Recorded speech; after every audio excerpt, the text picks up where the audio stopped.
Ali. So today, hello. Welcome to what show is this? Vibe with Bank. Yes, Yeah, Vibe with Bank. Round up, Charlie. Charlie. You can already hear my guest, Charlie. Yeah. I wouldn't like to talk much, but before you can find us on YouTube, on Facebook, on Spotify, and on other, podcasts. Yes, podcasts platforms. So I don't like to, introduce people and or leave something out. So we're going straight to our big man in the house. All I can say is he's a big man. Charlie, it's a big man. And boss, thanks for coming. You're welcome. All right. Well, so Kwame Pocho, that's what I know. But boss, I beg, introduce yourself. Charlie, this is putting me on the spot, but I'll try and do justice to the request. Yeah, like you said, most people know me as Kwame Pocho. TEAM1000. And I work with TEAM1000WORDS. It's a company I co-founded with two other guys. We are essentially a media house. A media production house. So we do photography, videography, also help with providing content, digital content, and some bit of training as well. So that's my professional life. On my, should I call it family life? I'm a married man with a daughter who turns 6 next week. I'm excited about it. Hey, she turns what? Did I say 6? She turns 3. Hey!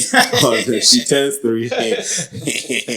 Charlie, I want that she go quick.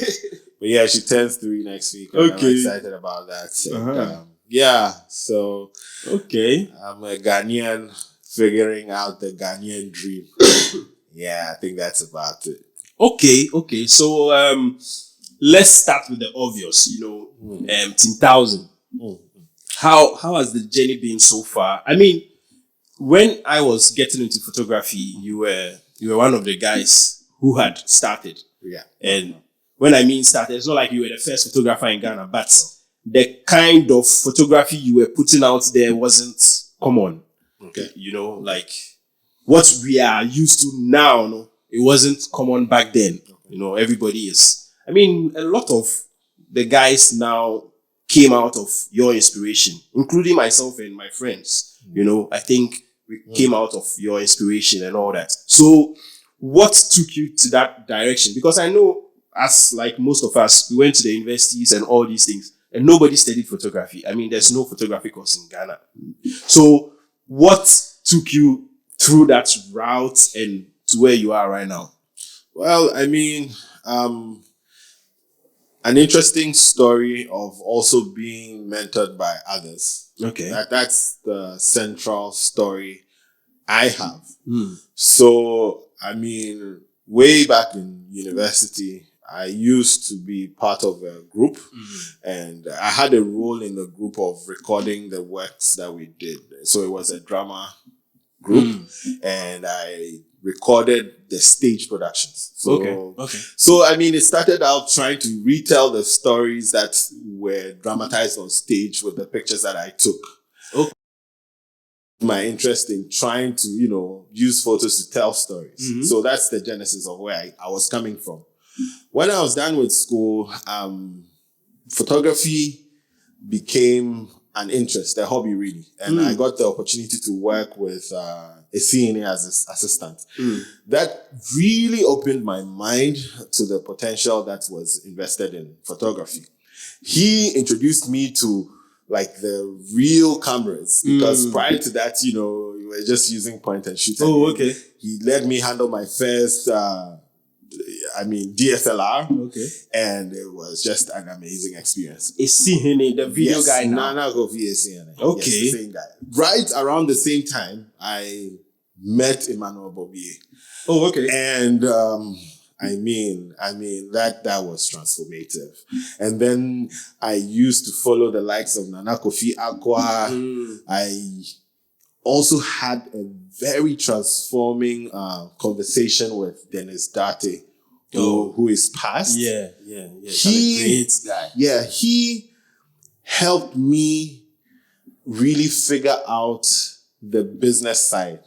Really? As in, he made me appreciate just how much, so much more could be had if I rethought how I looked at the photography that I was doing.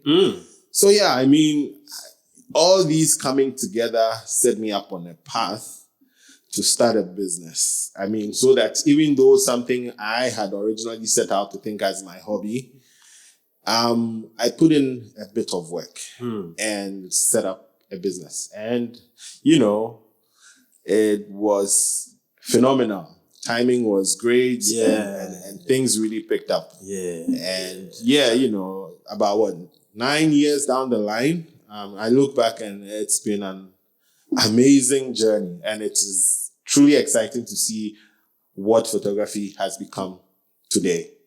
Wow. So, I mean, Charlie, the business side is no joke. I mean, you can get carried away with the beauty and the fun of the models and the events and all these things, But Charlie, the business side. So, I mean, what are some of the quick ones that you could give? Like, if somebody were listening to us and he's a new cat coming up, business tips that maybe you got from somewhere or you've applied that you think, no, these guys might get it wrong if I don't point it out to them. Because some of the things, Charlie, you won't know until somebody tells you, do this. What would you share? So, I mean, if I remember correctly what Dennis shared with me, his was about valuing your work so that others would pay you that value. And one thing he shared with me was that I should never undervalue my work in order to get more work. And so he shared a concept where I should think about my ideal price. I mean, the price I want to be paid for the work that I do.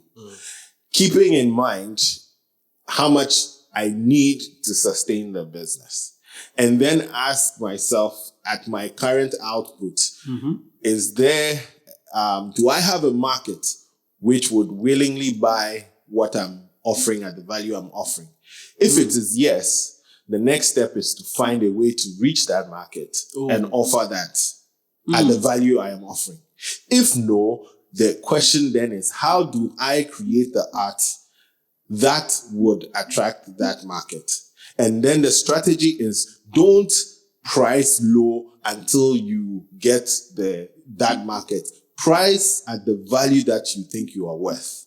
And then, if anything, if you're ever offering work, it's one of two things. You offer and maybe offer your value, but, for some reason or another, offer a discount. Or choose to do it for free until you create the body of work that will attract that client. But whatever it is, let your value go forth and be clearly imprinted on the minds of the people you are targeting, and create the persona, the business persona, right? That fits the value you are pushing. Tell the narratives on your social media that will attract the type of client you're looking for. I think ultimately that shapes you, gives you a sense of purpose, makes your work directly impacting on the kind of business you want to receive. Okay. That's deep. I mean, you've covered everything, because I thought you were not going to go into creating free work. I thought you were going to just stay to the value. Because a lot of people, I mean, starting out, it's funny because I follow a lot of people, and starting out, they have nothing to show, and they want to charge as TEAM1000 is charging, who has done it for 9 years and has a solid body of work to show for what he's charging. And then somebody starts today and they want to do that, So free work sometimes is good. I follow this guy on Instagram. I don't know if you know him. Gary V. Uh-huh. Gary V. He's some guy. Yeah. He's on YouTube. Yes. Yes. He's big on that. Yes. Do it until you find the people who are willing to pay for it. And people don't understand that at this market, And the opposite end too is that people also go into I don't know the English word. They devalue the work, and they spoil the market. There's a fine line between that. Yeah. What do you think about that? Doing it for free and maintaining the line and destroying the markets too. Okay. So, I mean, again, you notice I mentioned free work in context, right? In context of strategic development of your content to attract the audience that you hope can pay the value that you have set for yourself. Now, the thing about doing free work is, one, it must be controlled by you as much as possible. Okay. It is not free work when a client comes to you and says, do ABC on my terms, and then I demand these outcomes. It is slavery. So that's also, unless of course to you, slavery and free work is the same, that's fine. But there's the other side where, hey, client, I really kind of like your work. You're maybe a fashion person. I like your brand. I want to create a a fashion body of work. Okay. These are the ideas that I have. This is the timeline I have. These are the things I can give to you. Is it of interest to you? Hey, wow. Ooh, yeah, I've always wanted photos. Okay. So you do it on your own terms. Okay. That's the key word. That's very good. That's very important. And secondly, you have to keep in mind, of course, at the end of the day, it's economic cost. Yeah. See? Because you're still putting in the effort, you're using your equipment, you are taking risk. If your camera should fall while you're doing the job, and there's no money coming to help you, it's free work. So you really need to be strategic and thoughtful about it.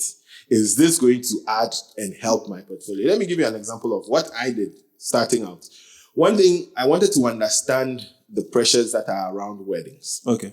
So I took a wedding that was a mass wedding. A church was organizing a mass wedding for couples in their church who, can't put the kwacha together, but still want to get married. So there were about 6 couples. Okay.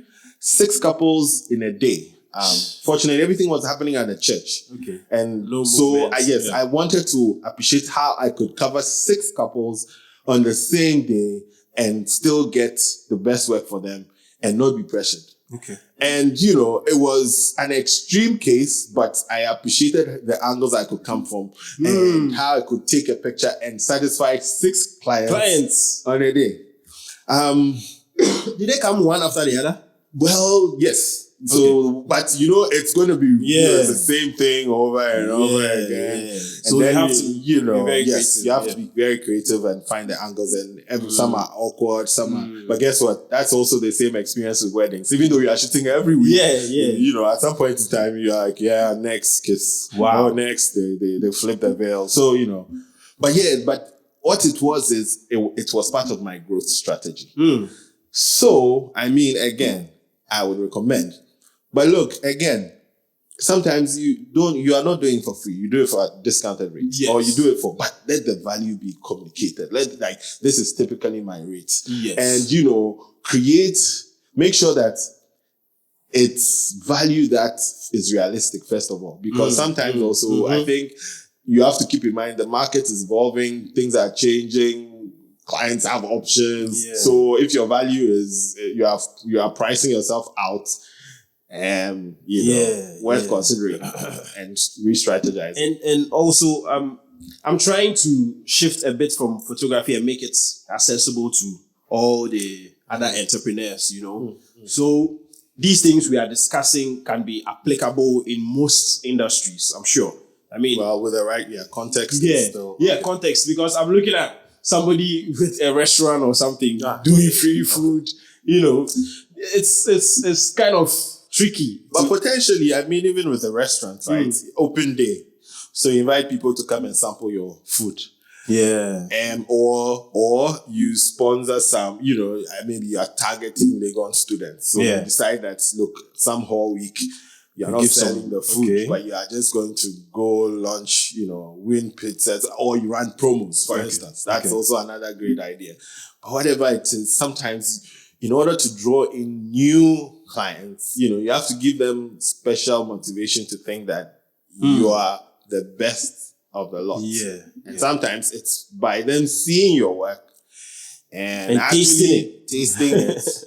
Yeah. That's when, And tasting it, I mean, you still have like the fresh energy you started with. I mean, if you taste this guy's photography experience, it's crazy. I mean, I was at a mutual friend's wedding, Mauli Skanku, and you shot it. I mean, I was one of the groomsmen. This guy's experience was like, I was like, Charlie, I used to do this like years ago. This guy is still like doing it 9 years down the line. What keeps you? What keeps you? It's serious. Okay, so I mean, first of all, I tend to be genuinely interested in the people marrying. I mean, it's pretty difficult to be that energetic when, you have a disconnect with the couple. Yes. And I'll be frank with you. I've had experiences where there was a disconnect. So I had to find ways of still engineering that genuineness. So Mauli is your friend. So genuinely, exactly. So, the energy was epic, Charlie. Yeah, exactly. And the more I feel connected with the couple, the more I am genuinely participating in that experience. And for me, shooting weddings is experiential. Okay. I immerse myself in the whole ceremony, but also try and lap onto the excitement that the couple are sharing. Okay. And, the people around them, and especially the people around them. When the weddings that have excited me the most is when, apart from the couple being exciting, the people around them are super supportive. You can go to weddings where everybody's the bridesmaids and GM and but where like they are also intensely part of the experience. Like they are there around the couple, when it's dancing time, they are, it's real. And we are not looking for the trends and stuff. We're just enjoying ourselves. All right. So, with all these things that you've done so far, I mean, what's your latest project, or what's the last project you've been on? So, I mean, over the years, we have been slowly drifting away from weddings and moving more into the corporate space. Simply because as an organization, again, we are transforming, and we figure that the corporate space offers some type of runway that fits the kind of organization we are becoming. Okay. So, I mean, we are doing quite some work for some brands, mostly video content and photography. And what we noticed is most of the brands that come to us like the fact that we can give them both photography and videography and even extend it into content. And, the good thing about having a team with, multiple skill sets. So, for instance, I come from an IT background. I did a bit of web and software development. So, which means that I can do web development, web design. So, which means I can build websites, Messed boy. So exactly. So, I mean, we are having clients where we are providing like an end-to-end service. I need a website. I don't have content. It's a blank slate. And so we come in and we pretty much make sure, we make sure that, look, whatever you want to say online is well said, is visually represented, and, you came to one guy and he got you everything. Wow. So, yeah, but weddings are still like, the space that we've always loved. So the first love. Yeah, I mean, we shoot weddings still, but it's not been something we've been aggressively pushing. Okay. We are looking to be more corporate oriented. So that's it. Wow. But what was I going to even ask? With these projects, do you get time for personal projects? Good question.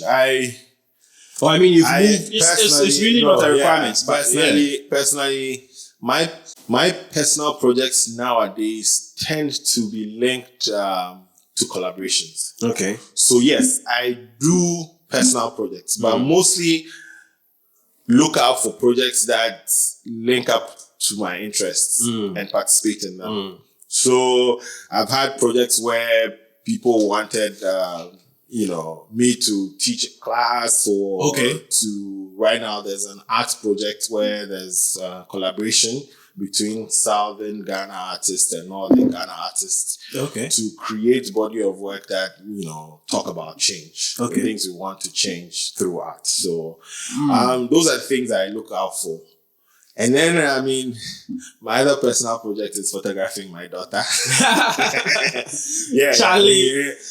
First day you were shooting the girl, exactly. So, that's right now, she has like six photo books. Oh, Charlie. You see, the funny thing is, you don't print the books. Oh, so Charlie. My wife shouldn't hear this. Because they will be disturbing. Print. Oh, Charlie. But we can frame some for you. I know. I'll show you some pictures I took. Let's frame it and design your house. So shout out to DPF, Design Print and Finish. Okay. Check us out on Instagram, Design Print and Finish. You can get beautiful frames, and we can come to your house and set it up for you beautifully. So Charlie Pocho. Yes. We can, in fact, we will do some sweet discounts stuff for you. Thank you. Coming on the show, we'll show you some love like that. Thank you. So just give us some favorite pictures and then we'll come out and show you some love. But what's her favorite? What are you seeing in your daughter right now? 3 o'clock. 3 years old. I'm sure she's showing some potentials and all these things. Well, what are you seeing? Is she as creative? Is she touching the camera? It's varied. She's all around and she's touching everything. Oh, she's coding. Not yet, but she likes play. That's something, and she can play by herself creatively. The rhymes that she's taught in school, for instance, she remakes them. Yeah. So let me take a typical situation like Johnny, yes papa, eating sugar, no papa. She can come up and, Michaela, eating apple. That's her name. Yeah, she's called Michaela. She comes up with all kinds of she's changing the thing already. She's creative. Yeah, and then she does all kinds of, she can be in her own world. She's the type that you take her to a playground. Charlie. She's out.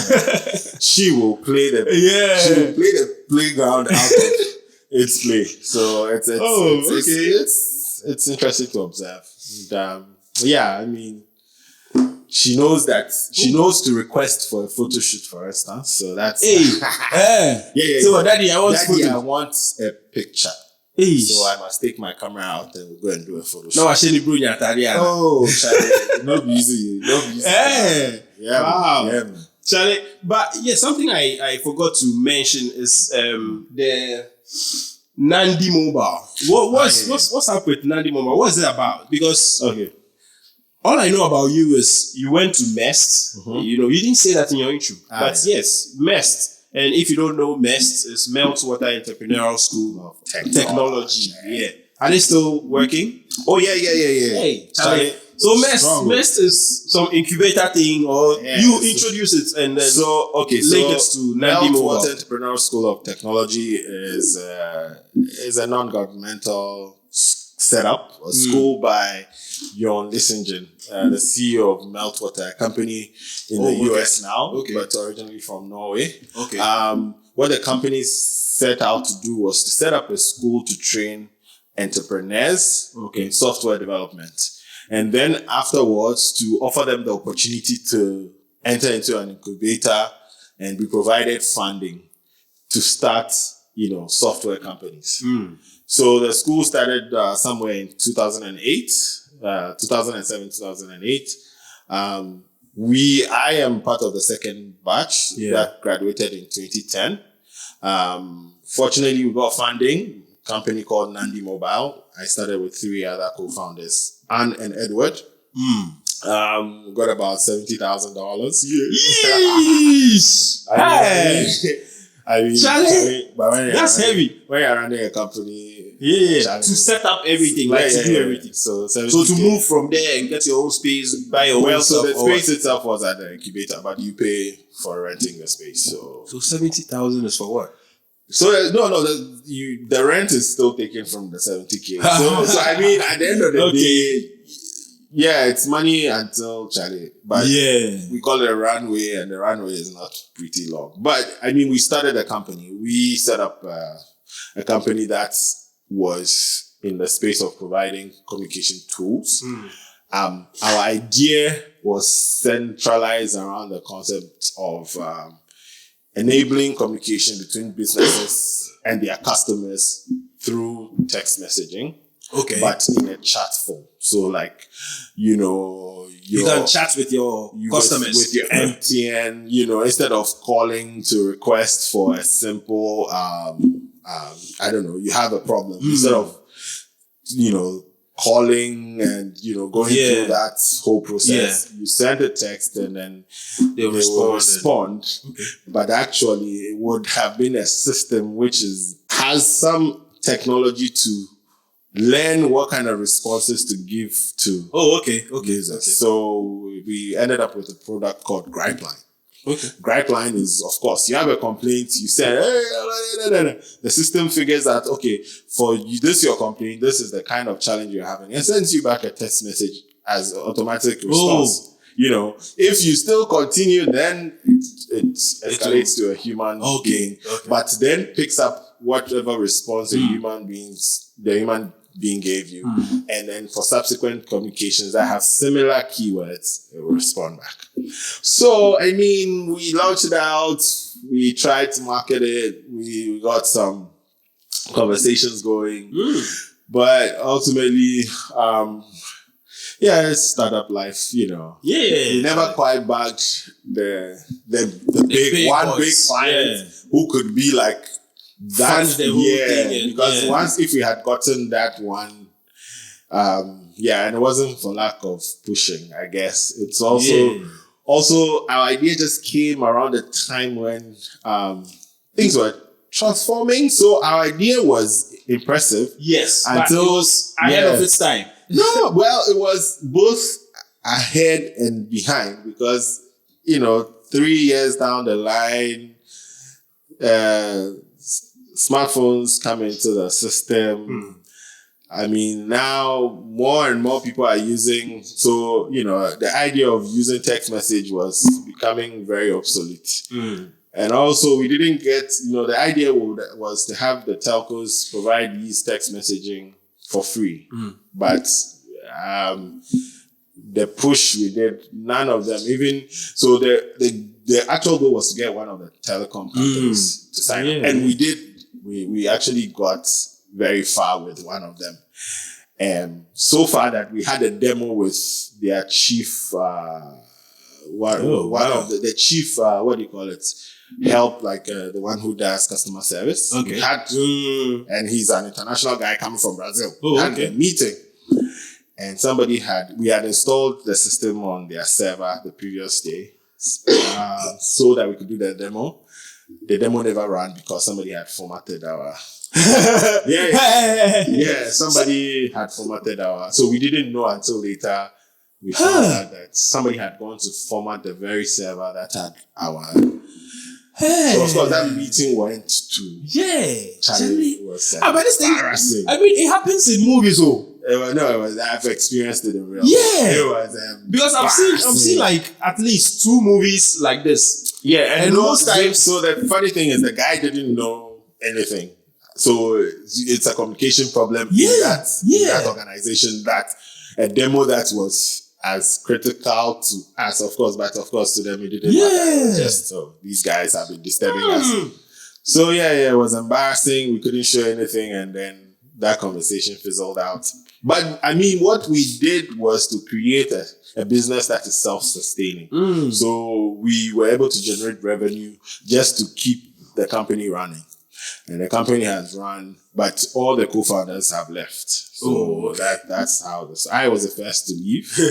I mean, you were doing well. Well, it was also because I thought it was unfair to my other co-founders that I still remain there and not giving my 100%. Okay. So I mean, it was mutually agreed thing, but also because my work there as I was co-founder and product lead, we had essentially developed the product. It was functioning. So at that point in time, I felt it was a good time to exit. Well, that's very reasonable. You know, not like our leaders. I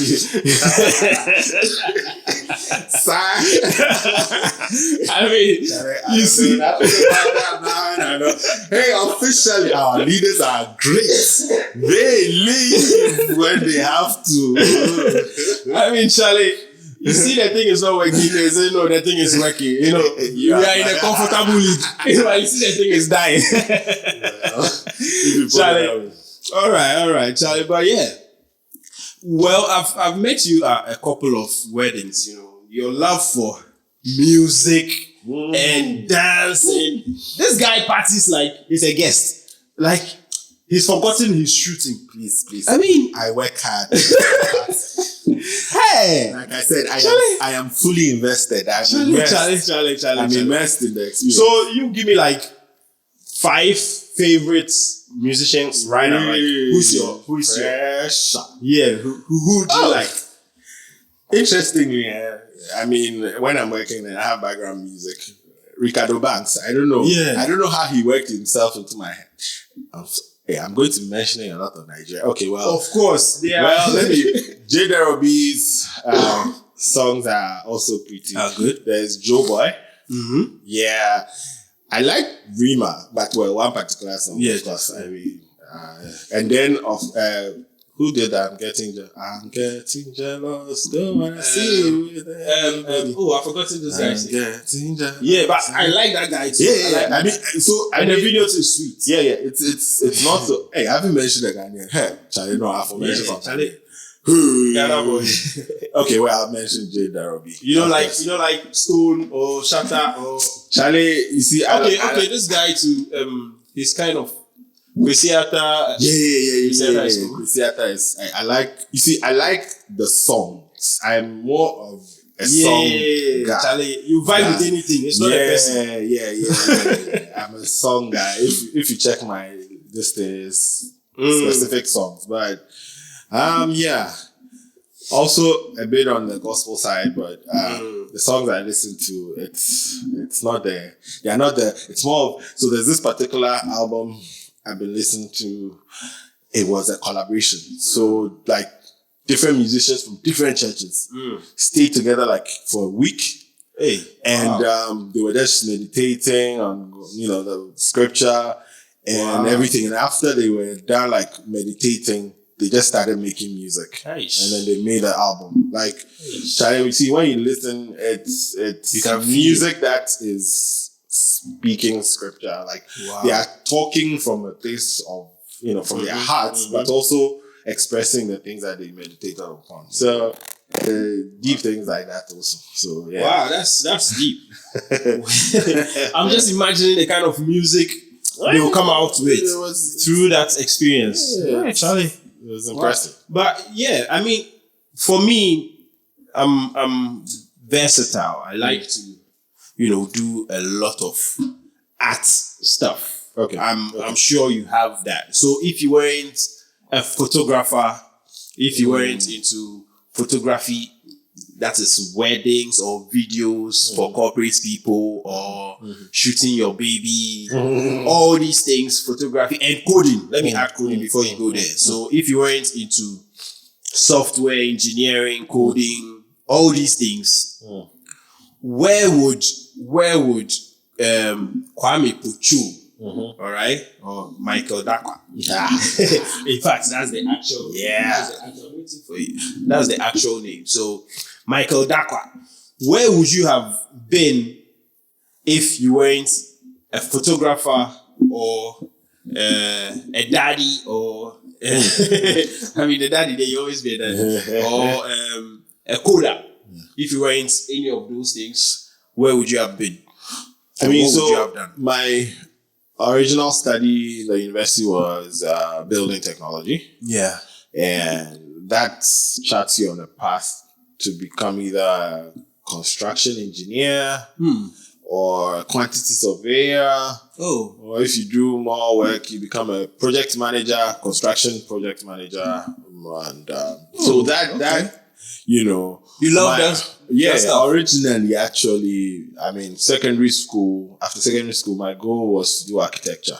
Okay. Unfortunately, my secondary school sort of botched. Yeah, that's the best word to use. Botched the way our subjects were arranged. You went to Kpocho? Charlie, as sad as it is to say.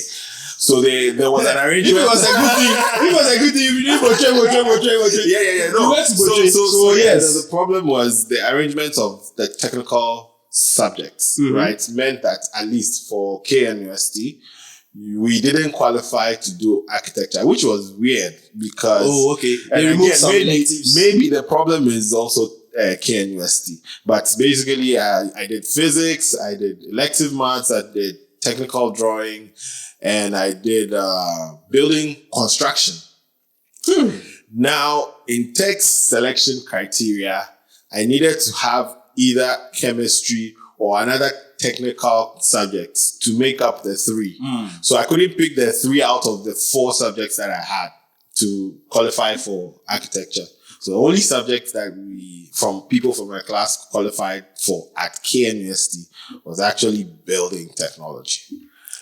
Yeah, it was, you know, this story is interesting. So we were in school in our 3rd year in Fanspim when then he was provost, but later became vice chancellor. That's Adakwa. Adakwa is an old boy, so he comes through and he gives us the rundown, like, you know. So people will go and ask, okay, so I want to do this subject, and he'll tell us what the criteria is. And people from my class went to ask about architecture, and the man made the combinations. And Charlie, you know, right there and then, quite a few of people in my class, quite a sizable number actually, really lost interest again in studying because they were like, what's the point? Oh, he told you couldn't get it. Oh, yeah. It was rather sad. This is something I think is very wrong with our system. I mean, people leave Ghana with whatever combination. It could be general arts or visual arts or business. And then they go be lawyers or doctors. Like, different backgrounds, and our system is so fixed. Like, well, I mean, I'm not coming to engineer system changes. I guess one thing I won't do is dismiss the reasons why it's like KNUST, for instance. I mean, until I've interrogated it, it could be archaic, maybe might need reviewing, but I've been around academics long enough to know that, look, there might be other factors that we have completely not considered, which makes them fix the system the way it is. But whatever it is, it was an unfortunate situation for for us as students. But I mean, in the end, for the whole of Ghana, I mean, because there were some really good guys in my class who would have done great. But but you see, again, years later, looking back, I'm like, well, maybe not doing architecture. Life will find a way for you to appreciate it, you know. So, but me, don't. No. Because Charlie, look, so for the majority of the people who can't travel outside to pursue their dreams, this is you understand? As unfortunate as it is, I mean, you're talking as if the world is fair, my brother. Unfortunately. Charlie. Okay, so let's pick you. Let's just play around. Okay, so if you were to be given the freedom to be a minister in this country, any sector, agric. Okay. Agric. That's what you go for. Charlie, I think, it's not only I think, I am strongly of the view that if Ghana, we have anything that in this we can excel. It can make us excel. It is going back to the land, Charlie, I've had the privilege of working on some projects that have taken me to the field, and I've seen the potential that can be had from putting a seed in the ground, Charlie, and paying attention to the seed till it grows and giving you fruit again.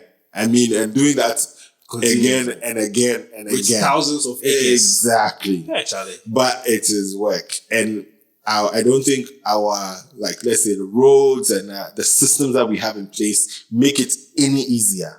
But I feel like, again, especially as far as youth empowerment and employment is concerned, there's something to be had. The problem is most of us getting the best of education, that's probably not where our minds are. The education itself is not birthing that energy and desire in us to even think about, learn things. I mean, the examples they are giving in classrooms are lawyers and doctors. That's if the teacher is giving an example of a profession. Let me give you context. I mean, the last project we went to do up in some villages in Ashanti region, we met a woman who was putting up a 13-bedroom house in the village. She's a cocoa farmer. Cocoa yield is so good for her that in her old age, she's decided that one of the retiring efforts that she will do is to build a 13-bedroom house for her and her children. And, it is her money. It's not that her children have sent her money that she's making. And this is, but increasingly you are seeing that it's older people and they are losing their strength. I think today I heard it on the news. I heard something like that. They were like, cocoa farmers are growing old. Yes. So, I heard something like that on the radio today. So you find that the young people are not taking it up. So the lands are lying fallow and growing and... Okay. So... My guy, do you know how to cook? Is my wife listening?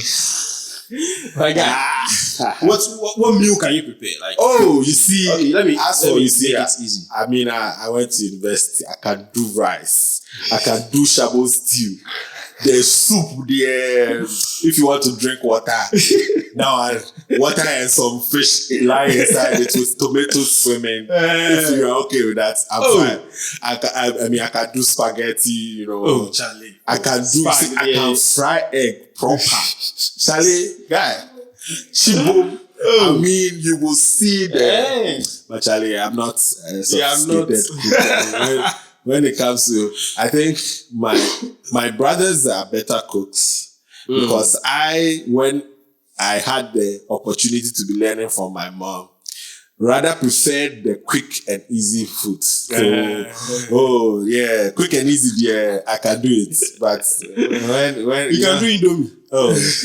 Indomie. Which one do you want? Do you want with vegetables? Do you want plain? Charlie. So if your baby is left with you like what? 3 days per cry, what would you do? I say she will enjoy that. She will enjoy that. You see, I mean, Charlie. Good thing about babies too is actually you just have to think about nutritional value. But if the food tastes nice, they are good to go. So, all right. But what's your favorite meal?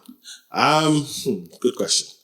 I think I tend to like banku with tilapia, but it's more because of the tilapia. A lot of people. Yeah, the tilapia has to have, there are places, I mean, this is a plug, but when I go to Buka, for instance, I love the way they can work the tilapia well. And I mean, juicy. And when I've traveled to the Volta region to Charlie, people at events go for banku because of the tilapia. Thank you. So when you go and the tilapia is finished, Charlie, your thing is finished. Okay. That's cool. Charlie, but Ghana is a beautiful country, right? Yeah. Where are some of the spots? I know, I don't know, but maybe you have traveled Ghana and you've seen places, so we as photographers, we have that privilege, we have that blessing, we go places. What are some of the nice locations that you would recommend anybody listening to visit? So it depends. What kind of experience are you going for? If it is pleasure and relaxation, and you want like a cool hotel out of Accra, my best experience has been with Lumon. Okay. In Axim, it's to date, but I hear that I've never stayed there, but Zena Lodge as well. Yeah. But I've stayed in Lumon, but I haven't stayed in Zena. Last 2 months I did a trip with my wife and another couple friend. We drove from Accra to the north. Hey! Tell me about it, Charlie. Look, it was awesome. I want to do that. So we drove to Kumasi. Our friends are in Kumasi, and then we continued. Start the planning. Tell us, how did you put it together? Planning was the planning first of all was mostly the other couple. But what they did was to call ahead to the places we wanted to stop and sleep over. We mostly had intention, our major experience was at Mole. Okay. Because we wanted to see the park and then experience what is around there. We started a trip. We got down at Kpocho Falls. There are 2 falls within that area, but we couldn't go. There's Fuller Falls as well. So we went to Kpocho, did some photos, and Kpocho Falls it's an improved experience. Okay. So they have a canopy walk now. The falls themselves, I mean, if you've seen bigger falls, they are not. But I mean, if you are willing to slow down, this walk, it's a beautiful experience. Then from there we continued to Mole. Now Mole was a beautiful experience. We stayed at the Mole Motel, which is relatively affordable compared to Zena. But if you have the money, I hear Zena is 1,000 times. So of course. But yeah, Mole Motel has a pool. So again. So it's standard, Charlie. And No, I mean you're not trying to break the bank. How much did it cost you to do that trip? So you were 4 people. We were 4 people. Okay, so for you and your wife, averagely. So if I have a partner, if I have a girlfriend, I want to chill. The thing is. And how many days? Yeah, it was about 5 days in all because we ended up going and coming. Tamale, 5 or 6 days driving. Yes, so we drove. We were driving every other day. Did you rent the car or your own car? My car. My car. The car no die. Charlie, the car I gave him for. Hey. It's a Toyota. 4-wheel. No, it was so the other thing is the main roads are good. The main roads are good, especially after Kintampo going to Tamale. Look, the road is street. In fact, if you ever want to, go lost.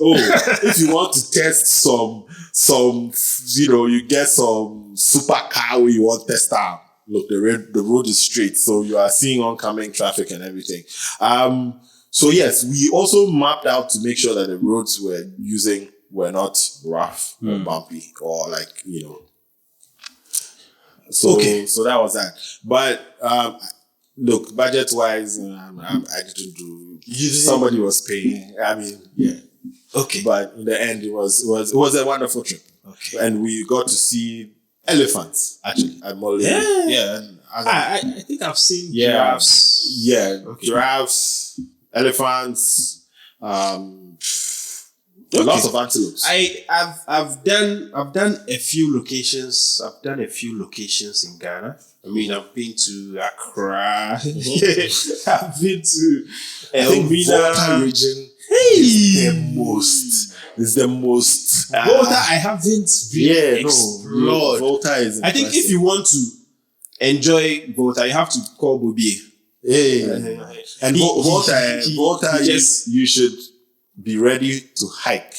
That's the best. Okay. But it is work. I mean, we did it some years when we were fitter, but we climbed. I've climbed all the top. This Ghana thing, I'll do it. I'll do it. So did you sleep at friends' places or all these places you slept at were like paid for? You had to pay every bed and breakfast. I mean, for for Kumasi, we slept at the friend's house, but for the rest of the journey, everywhere we slept was a motel or a hotel. But then again, we just planned ahead to make sure we're getting good facilities at relatively good price. Okay. So, okay, so I mean, these things are on my list. Like I've gone to Tamale. Did you do the upper east, upper west? I mean, now that was unnecessary, like separate. I've still not adjusted to the new. But me, I'm just doing the old school challenge. So, okay, so 6 days. Yeah, 6 days. I can send you the budget later. I mean, I would love it. I would love it because I want to do it. Challenge. Me, I travel a lot. Yeah. And mostly because I'm not married, I don't plan too much. So which is also an interesting. I mean, I can hear that. Oh, maybe the 2-4's food rounding is happening this weekend. Okay, this weekend I don't have any shoots, Charlie, but I'm gone. So those kind of things, you get me. But to do your kind of thing 6 days, I'll try it. Charlie. So I mean, kudos to the couple we were with because I mean they are 2 doctors. So one is a lecturer, one is a. So Charlie, as for the planning, Charlie, it was well done. It was well done. We just had to show up with the car and take photos. Okay. But we have been friends for a long while. So I think I need to find some serious people. Always to helps. Do their planning. And I think that going with other people makes the journey even more exciting because there are perspectives and it's a shared experience. Sometimes when you are by yourself, it has its beautiful experience. But when you are with others, seeing from different perspectives the same thing and having conversations about them, it's really, really nice. Really, really nice. Wow. This one, I'll do it. I don't know if I could do it before the end of the year, but 6 days. I think I can find someone we can do that. That's sweet. When you do it on a weekday, traffic is slow, so no. Charlie, okay, Charlie. I'll link up and get the details. So, sure. Yeah, I mean, before we end, let's just get your details where people can find you, how they can contact you, and all the the business side. Sure. So again, Kwame Pocho. You can find me on Instagram as Kwame Pocho. The Pocho is Pocho. Where did the Pocho come from? Charlie Secondary School. Shout outs to the original Pocho. Nisa Kikwakupom. I don't know if you ever watched this, but Charlie is my senior. He's in ICGC now. So ICGC main temple. He's one of the IT guys, but actually, he was the original Pocho. Me, I was just nicknamed after him. Because you looked alike, Yeah. You know that. you know how it is, right? Yeah, and I used to roll with him a lot. So he was my school father. Too. So but so business, Instagram, Facebook. But the company I work with is TEAM1000WORDS. So team as in a team of football players, and 1,000 is 1000, and words like spoken words, so TEAM1000WORDS. You check us at TEAM1000WORDS.com, on Instagram, TEAM1000WORDS, on Facebook, TEAM1000WORDS, on Twitter, TEAM1000WORDS. Yeah, everywhere there.